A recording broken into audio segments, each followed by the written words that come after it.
ariko mwebwe abakoroni barabarindagije namwe murarindagira abanyafurika ariko mwebwe abakoroni barabarindagije namwe murarindagira abanyafurika ariko mwebwe abakoroni barabarindagije namwe murarindagira abanyafurika A few moments later. Iyo bibagewe nta nsengero nafungura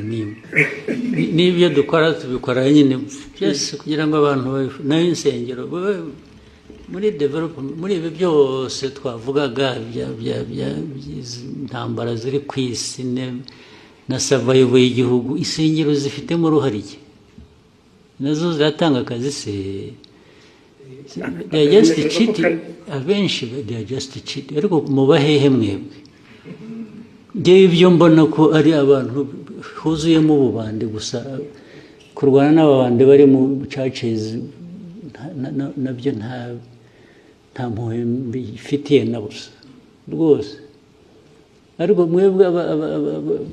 abakoroni barabarindagije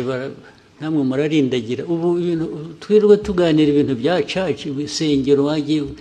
mubye guhinga mworore mujye gusenga nushaka usengere kuri telefone ibyo churches aho byaturutse ntuhazi churches ahantu hose ziri ahubwo ndetse buriya nuko dushaka gushyira ibintu mu kuri ntitudashaka guhutaza abantu tugira kwigisha naho hafunzwe nke ikibazo kirimo nyakubahwa perezida wa repubulika kubera hari uturere tumwe zifunguye abaturage baturuka mu turere ho zifunze bajya gutera umubyigano naho tuzazifunge ahubwo yes aho ziri ubwo tuzazifunga bajye basengera mu rugo rwose iri senga abanyafurika